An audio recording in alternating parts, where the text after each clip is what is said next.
اعوذ باللہ من الشیطان الرجیم بسم اللہ الرحمن الرحیم۔ السلام علیکم ورحمۃ اللہ وبرکاتہ۔ آج میں آپ کو ایک ایسا عمل بتاؤں گی کہ انشاءاللہ آپ کو اس سے فائدہ ہی ہوگا انشاءاللہ۔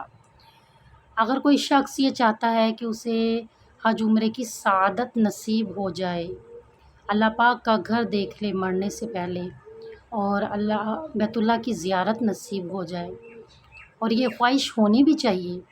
حج عمرے کی سعادت سب کو نصیب ہونی چاہیے، سب کے دل میں یہ خواہش ہونی چاہیے، اور جس نے اس کا گھر نہیں دیکھا تو میں کہتی ہوں اس کے زندگی کا مقصد پورا ہی نہیں ہوا۔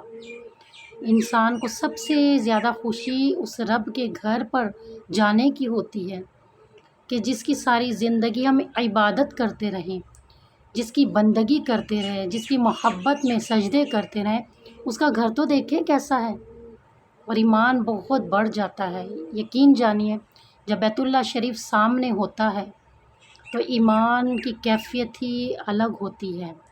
جب حرم میں بیٹھ کر آپ اذانوں کی آواز سنتے ہیں، کبھی طواف کعبہ کرتے ہیں، کبھی صفا مروہ کی سعی کرتے ہیں، کبھی زمزم سامنے ہوتا ہے، کبھی مکے سے مدینے کا سفر ہوتا ہے، کبھی ریاض الجنہ ہوتی ہے، گنبد خضرا ہوتا ہے، یعنی حتیم ہوتا ہے، وہاں کا مزہ ہی کچھ اور ہے۔ اور اگر آپ کو سکون چاہیے نا زندگی میں، کچھ دن سکون کے چاہیے، تو میں کہتی ہوں کہ اس کے گھر پر ہوئے، اس کے گھر کی حاضری لگائیے۔ جو سکون آپ کو وہاں ملے گا وہ کہیں پر بھی نہیں ملے گا، وہ سکون کہیں پر بھی نہیں ملے گا۔ آپ کا نصیب سب سے اونچا ہوتا ہے جب رب کا گھر آپ کے سامنے ہوتا ہے، آپ رب کے سامنے ہوتے ہیں، رب آپ کے سامنے ہوتا ہے۔ تو ایک عمل میں بتاؤں گی، اگر وہ آپ اپنی زندگی میں لے آئیں گے انشاءاللہ وہ عمل کریں گے، اور آج اسے شروع کر دیجیے انشاءاللہ۔ ایک بار نہیں، کئی مرتبہ بیت اللہ کا طواف کریں گے، کئی مرتبہ بیت اللہ شریف کا طواف کعبہ کریں گے، کئی مرتبہ صفا مروہ کی سعی کریں گے، کئی مرتبہ مکے سے مدینے کا سفر کریں گے، ایک مرتبہ نہیں کئی مرتبہ حاضری نصیب ہو جائے گی انشاءاللہ۔ حج عمرے نہیں، کئی مرتبہ حج عمرے کریں گے انشاءاللہ۔ جسٹ ون ٹائم نہیں، اللہ بار بار بلائیں گے، بار بار بلائیں گے۔ وہ عمل کیا ہے؟ آپ نے ادب سے، احترام کے ساتھ اذان کا جواب دینا ہے۔ نمبر 1 کیا کرنا ہے؟ پہلے اذان سننی ہے احترام کے ساتھ، اور ساتھ ساتھ کیا کرنا ہے؟ نمبر 1 اذان کا جواب دینا ہے۔ نمبر 2 کیا کرنا ہے؟ نمبر 2 اذان کے بعد کی دعا پڑھنی ہے، مسنون دعا، اللہم رب ھذہ الدعوۃ التامہ۔ نمبر 3 کیا کرنا ہے؟ درود ابراہیم 1 ٹائم، بس ایک مرتبہ درود ابراہیم پڑھنا ہے۔ نمبر 3 درود ابراہیم۔ نمبر 4 کیا ہے؟ رضیت باللہ ربا وبالاسلام دینا وبمحمد رسول نبیہ، ایک مرتبہ یہ پڑھنا آپ نے۔ نمبر 5 کیا ہے؟ مکمل تلبیہ پڑھنی ہے، لبیک اللہم لبیک لبیک لا شریک لک لبیک ان الحمد والنعمت لک والملک لا شریک لک۔ اور لبیک تو اللہ کو بہت پسند ہے، لبیک تو آپ کو تہجد کے وقت بھی پڑھنی چاہیے، چلتے پھرتے بھی جو لبیک پڑھتا ہے تو وہ وہاں پر پہنچ جاتا ہے۔ جب ہم کہتے ہیں لبیک اللہم لبیک لبیک لا شریک لک لبیک ان الحمد والنعمت لک والملک لا شریک لک، تو اللہ مسکراتے ہیں، اللہ سمجھ جاتے ہیں کہ میرے در کی حاضری کے لیے انسان تڑپ رہا ہے، اور اللہ بندوں سے بڑی بہت محبت کرتے ہیں۔ ہمیں اللہ سے حسن ظن رکھنا چاہیے، ہم جیسا سوچتے ہیں اللہ ویسا کر دیتے ہیں۔ آپ یہ کر کے تو دیکھیے، انشاءاللہ کچھ ہی عرصے میں انشاءاللہ آپ کو زیارت نصیب ہو جائے گی، اللہ تعالیٰ حج عمرے کی سعادت نصیب کر دیں گے۔ اور ایک راز کی بات بتاؤں آپ کو، ایک راز کی بات، اللہ بہت کریم ہے، اللہ اپنے بندوں سے بڑی محبت کرتے ہیں۔ قرآن کا ترجمہ تو پڑھیے، کیسے رحمت برس رہی ہے، وَأَنْتَ خَيْرُ الرَّاحِمِينَ وَهُوَ أَرْحَمُ الرَّاحِمِينَ أَلَيْسَ اللَّهُ بِأَحْكَمِ الْحَاكِمِينَ۔ اللہ یعنی کیسے اللہ پاک قرآن میں مختلف طریقوں سے بتا رہے ہیں کہ اللہ تعالیٰ إِنَّ اللَّهَ يُحِبُّ الْمُتَوَكِّلِينَ إِنَّ اللَّهَ يُحِبُّ الْمُحْسِنِينَ وَاللَّهُ رَءُوفٌ بِالْعِبَادِ۔ اللہ اپنے بندوں سے بڑی محبت کرتے ہیں۔ سورۃ بقرہ میں جب میں نے پڑھا نا، وَأَنَا التَّوَّابُ الرَّحِيمُ وَأَنَا التَّوَّابُ الرَّحِيمُ۔ اور جب اس کی ڈیفینیشن پڑھی، مزید تفسیر پڑھی تو آنکھوں میں آنسو آ گئے۔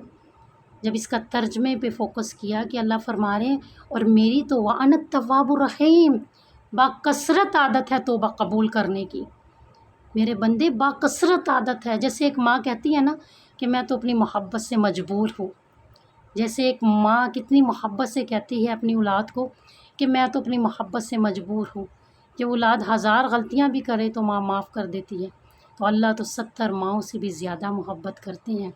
تو اللہ سے ہم جیسا گمان رکھتے ہیں ویسا ہی ہمارے ساتھ ہو جاتا ہے۔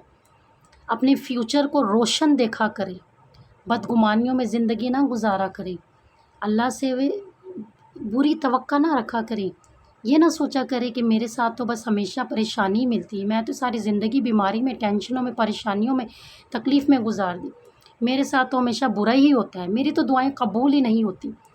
جب ہم ایسا ایکسپیکٹ کریں گے اللہ سے تو ایسا ہی معاملہ ہوگا۔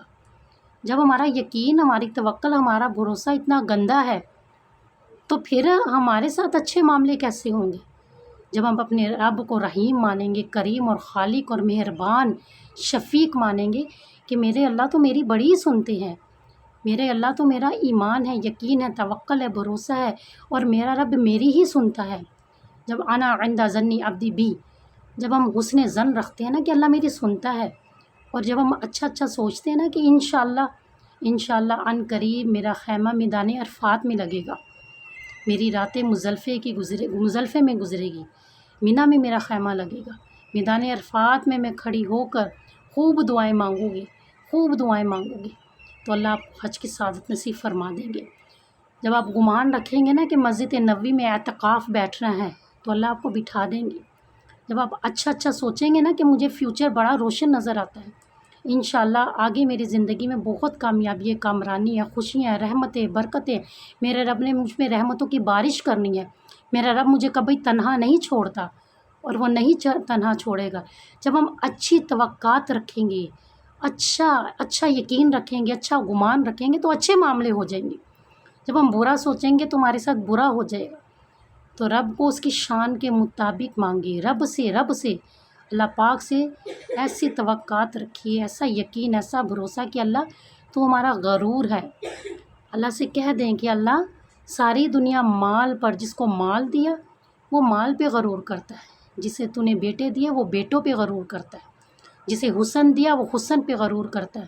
یا اللہ ہمارے غرور کے لیے اتنا ہی کافی ہے کہ تو ہمارا رب ہے، تمہارا یقین ہے، ہمارا بھروسہ ہے، ہماری توکل ہے، ہمارا مان ہے، ہمارا ایمان ہے، ہمارے لیے اتنا ہی کافی ہے کہ ہم تیرے غلام ہیں، تو ہمارا بادشاہ ہے، اور جب ہم ہاتھ اٹھاتے ہیں تو ہماری جھولیاں بھر دیتے ہیں۔